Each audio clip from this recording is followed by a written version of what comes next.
Mention the name Willis Reed to any Knick fan, and one moment always comes to mind. His inspiring performance in the 1970 finals when he limped onto the court for Game 7.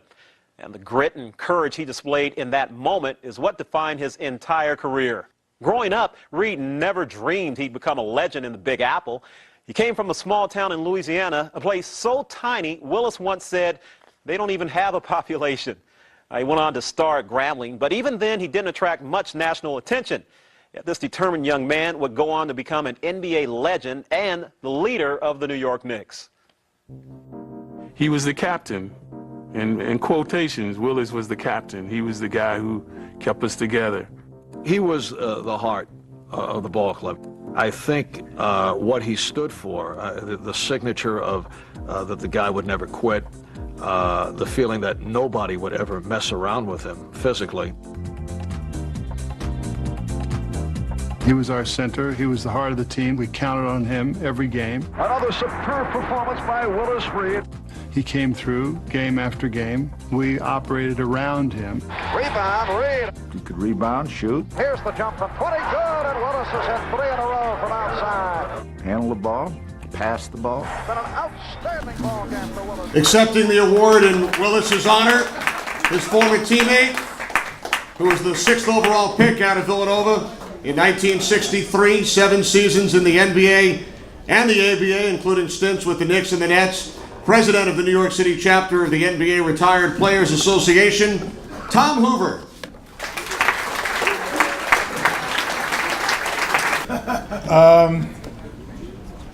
Briefly, I accept this award on Willis's behalf. I was the guy that picked him up at the airport in 1964. And I remember coming down the Helix, and he looked at me as he looked out at the window at the buildings, and he said, "Is all this New York, Tom?"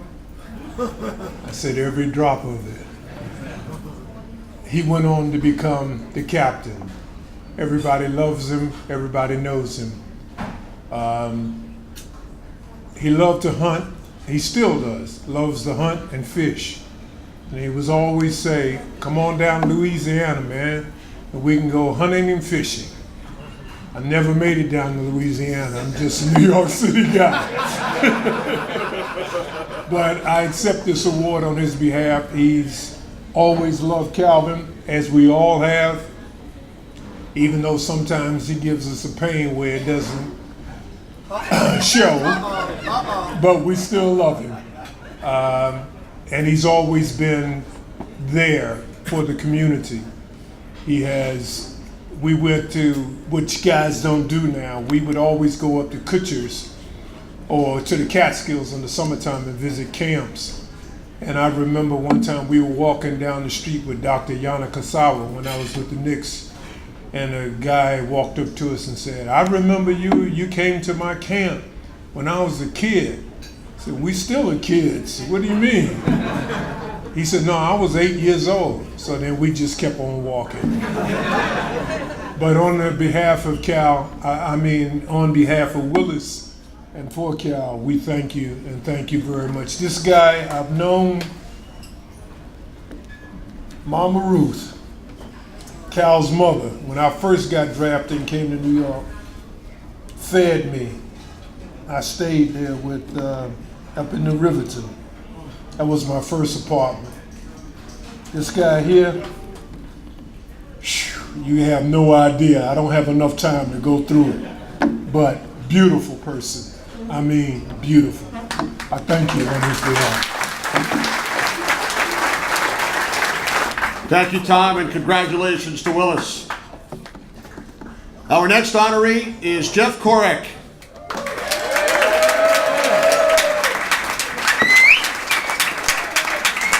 I had the opportunity to meet Jeff for the first time earlier today, and he told me the story about the first time he ever stepped into Madison Square Garden for a Knicks game. He was with his mother and his siblings, and they walked in and they presented the tickets to the usher, and he pointed all the way upstairs. And his mom was smart enough to take out a $5 bill, slipped it to the usher. Within no time, they were sitting in the 5th row. So that was Jeff's introduction to the Knicks and to Madison Square Garden, thanks to his mom. Now, this is the first year the Cal Ramsey Awards Committee reached into the business community to look for an honoree who didn't just write checks to community programs, but also gave of himself. It didn't take long to find Jeff. Not only is this Brooklyn native one of the most respected personal injury lawyers in Manhattan and a past president of the New York State Trial Lawyers Association, but he's also an avid pickup basketball player who for the last 13 years has dedicated his checkbook, his energy, and his blood, sweat, and tears to building the Gardner Family Memorial Basketball Tournament into one of the elite streetball tournaments in the region, as well as a major fundraiser helping kids in the South Bronx. And for those of you who are unfamiliar with the Gardner family, it was on the basketball court where Jeff first met former Division III scoring champ Dexter Gardner, and the tournament and its related activities honor the memories of a tragic car accident that took the lives of 6 members of the same family. So again, if you could please direct your attention to the video screens, our next honoree, Jeff Korek. I know that Cal Ramsey Award is about excellence, perseverance, community, and dignity. And we at the Gardner Foundation, I mean, that's been, nobody's written the words down for us, but that's kind of the model that we follow. This is all about giving back to the community, whether it's in a large sense or a small sense, we're doing what we can. The fact that we can't do as much as we'd like never puts us back in terms of doing what we can. And in terms of persevering, man, if you're in the not-for-profit, try to help other people in the community business. If you don't persevere, you don't wake up the next day and do what you wanted to do in the first place. I think the moment when it came to me that this is in great part why we're doing this is when Dexter told me that this year we would need to give out 10 scholarships because the work that we've done with so many of these young people has resulted in a problem, a great problem that we hadn't had before, which is instead of 5 or 6 of our kids going to college, we had 10. And no one was going to be denied. And we found a way to give 10 kids enough money to get from the Bronx to college and have what they need for laptops, books, supplies. And it was a great moment. And Dexter was having no other way than to acknowledge that these were kids who came through his program who are now on their way to colleges. Cal Ramsey Award honoree, Jeff Korek.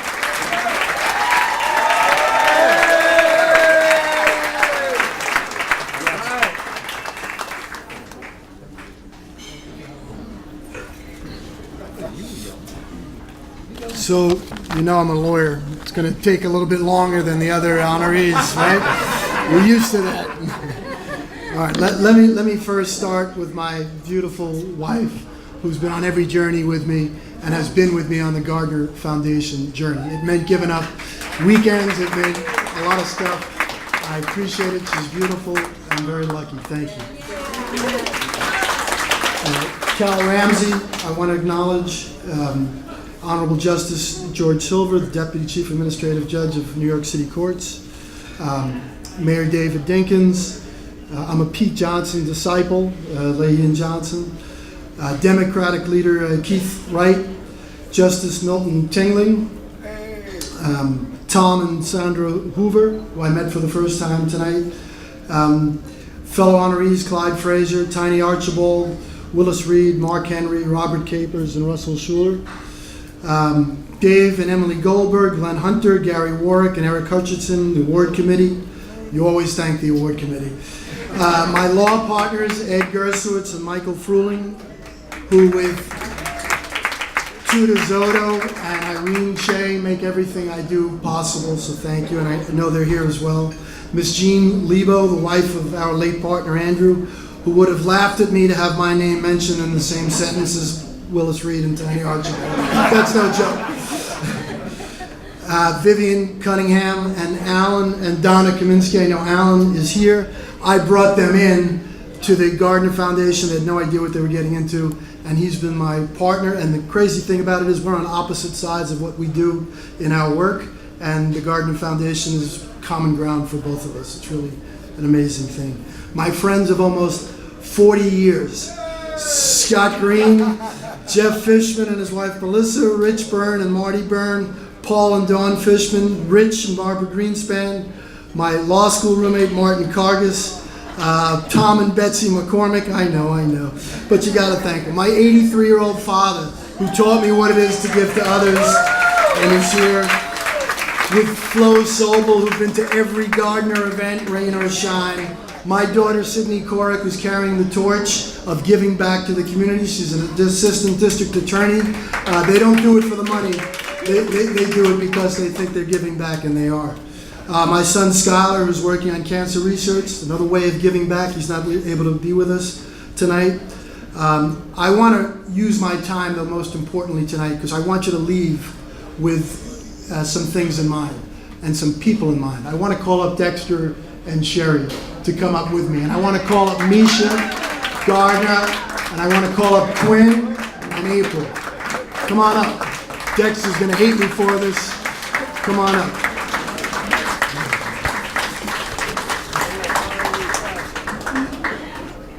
So, Misha, come on up here. And Quinn and April. These are Sherry and Dexter's kids. Malaysia's not with us tonight. We've got two of the three, and Quinn and April come together as a package. So it's a beautiful family, as you can see. Dexter, I've learned so much from. And I don't know if Dexter knows this. And look, I know for those of you who don't know Dexter, he was the two-time leading JUCO junior college scorer back when he played for SUNY Canton. Named one of Dykeman's basketball top 25 greatest of all time. We have a couple of NBA Hall of Famers and 2 or 3 of the 50 greatest players to ever play the game, Clyde Frazier, Willis, and Tiny. What you may not be aware of, Matt, we have this set up. We're good to go, Matt? Yep. This is what I accomplished on the court in my short time in the world of basketball. I don't like to talk about it all that much. I'm kind of low profile. I don't really go for the fancy accolades, you know, Dexter 2-time, Hall of Fame, and this kind of stuff. But some of you might remember the impact I made in a critical 1970 Knick playoff game. I was banged up, pretty good. I didn't feel like I should be out there, but I went. And listen, I'm in the proof business. I give evidence. You want to see evidence or proof of this? Can we play this clip that we happen to have in terms of proof?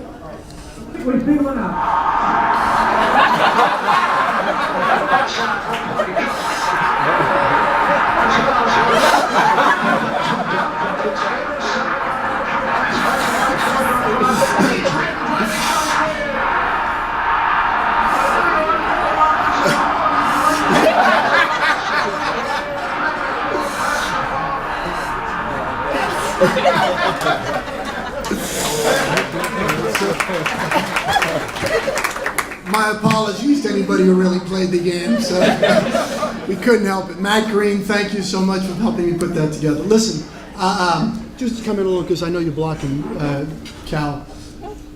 I want to actually just get serious for a few minutes. I met Dexter because, I mean, you can't even digest this. 6 of his 7 family members, including his twin brother, ranging in age from 5 to 30 years of age, were killed in a single car accident on the Bronx River Parkway. I still have people come to me years later and say, I remember that, the city was closed down. Dexter could have, should have perhaps, dug himself a hole, climbed into it, taken Sherry with him, and never came out. He chose a different way. He chose instead to say, let's put a tournament together, let's put a memorial together, and let's figure something out. It was Home Depot buckets being passed around St. James Park on 193rd and Jerome.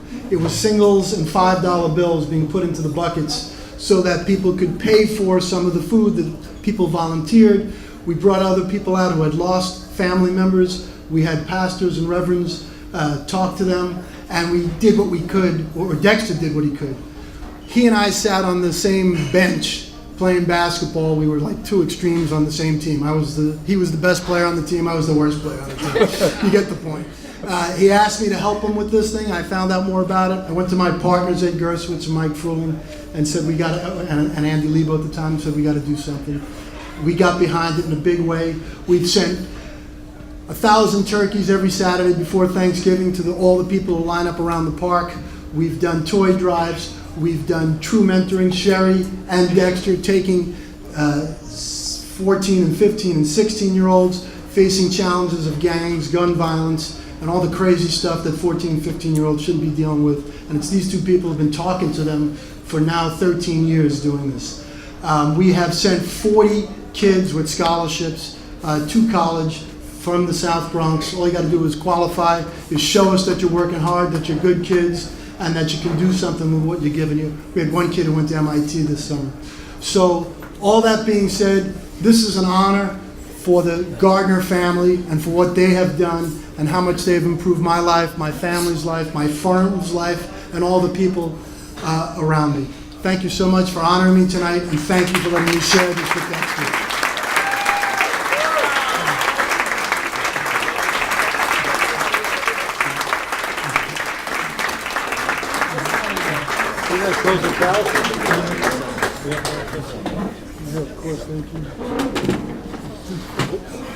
Jeff, here you go.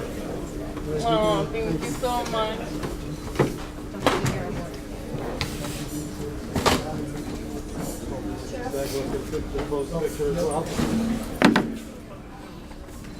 Congratulations, Jeff. Jeff, by the way, Clyde told me you were one of his favorite teammates back in 1970.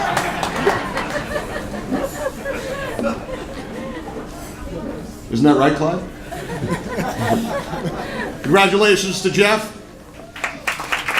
Our next honoree, you heard about him a little bit earlier from Tom Hoover, out of DeWitt Clinton High School in the Bronx, and then it was on to Texas El Paso, 14 NBA seasons, the only man in history to lead the NBA in scoring and assists in the same season back in 1973. A six-time All-Star, an NBA champion in 1981, and a Basketball Hall of Famer. Again, please direct your attention to the video screens.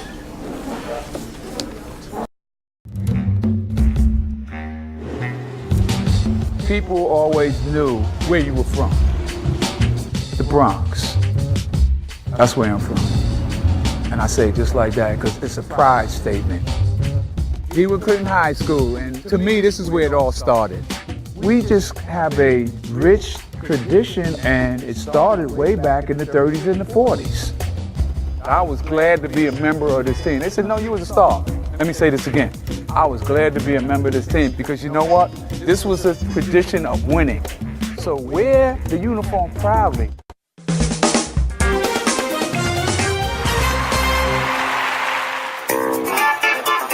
Unheralded, Archibald has burst upon the NBA scene as the newest of the fabulous little men. Tiny's a little guy. He's about 6'1", maybe 165 pounds. You've got to credit Tiny Archibald for that sensational pass. Archibald on a drive at the other end, beautifully done. I was in high school when I first saw Tiny play. He was playing for DeWitt Clinton up in the Bronx, and he was a winner. Growing up in New York, when you get to play in the NBA, you get to play against some of the world's greatest athletes. And then when you go back into kind of your community and play against guys, competition was fierce. Watch this crossover. Yeah, I'm gonna watch the crossover. When we played, it was not for friendship. It was for blood and blood. Sometimes we played for soldiers, sometimes we played for... Cal Ramsey Award honoree, Nate Tiny Archibald.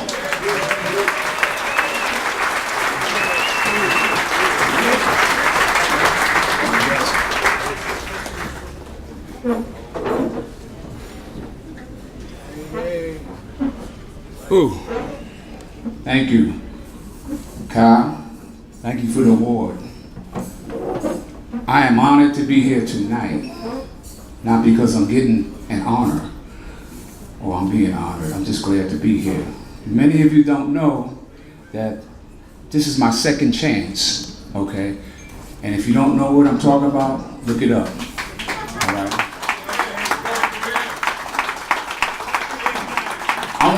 I want to acknowledge some people who visited me on I call it a sabbatical, okay? I don't know if they can hear me or not, but I'm gonna give them a shout out. Ernest Brown, stand up please. I don't know where you are, but stand up, let people see you. Okay, Miles Dodge, stand up please. I don't have that much time, so I want you to stand up. Okay, Tom Hooper again, stand up. Okay. Carl Green, you don't have to stand on. We know who you are. If they don't know, they need to look it up, bro. He is to me, the godfather of basketball, New York City. He is a pioneer when they talk about, and I'm not putting anybody to shame. We have NBA people here, Mel Davis, Joan, Terry, will y'all stand up, please? Thank you. These are the people that were concerned about, and all of the stuff that I see is great, but it has to continue. I'm gonna back up and talk about Carl first. We had ups and downs in our life, and that is great, but I think that I can honestly say with my wife, Tina, please stand up, please. She was there every night, every day for me. I got more sleep than she did. She was there every night, every day for me. And I hope that tonight and from now on, I can continue the mission. It's a mission. I saw before me about the Bronx. I love the Bronx. Okay, I love the Bronx, but I love New York City more. I think that I'm gonna make a U-turn on everybody tonight, and if you don't like it, take it up with my wife, okay? But I think it needs to be a joint effort on all of us here tonight, that we need to look at communities, not just the Bronx, not just Brooklyn, not certain areas, but communities, and have an outlet for our kids, okay? And we need more and more people to do this, okay? It doesn't take one or two people. We need more and more people to do this, okay? We need to open up a lot more of these community centers for our kids.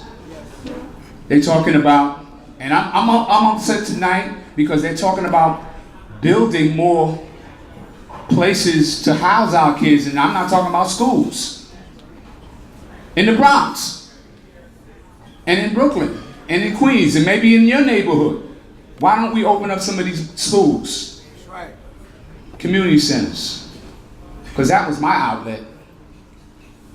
I went to DeWitt Clinton, and I was telling those youngsters, that was during All-Star Weekend, that I was on the team.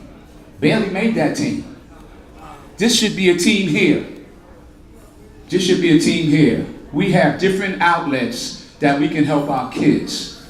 Scholarship, but more importantly, we have to house them somewhere so they won't have idle time to think about doing some negative things.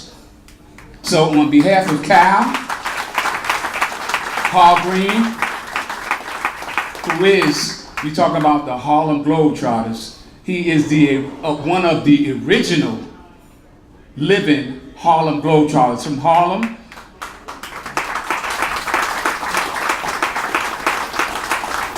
And the other people that I name are, they're really a passion in my life because they was there when I wasn't playing basketball.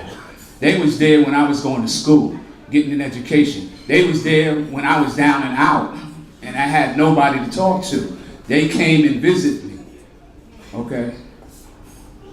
And they gave me an outlet. There's some people here, and I don't see them right now, but they know that certain things that we go through, and we bounce back. And we will always bounce back. Because I tell people I'm a team player. And when I get the strength, I'm going back into the community and help some of our kids realize that knowledge and experience is key. So on behalf of everybody here, Cal, I appreciate you honoring myself, but more importantly, to people that helped me become an honoree. Thank you very much, and God bless.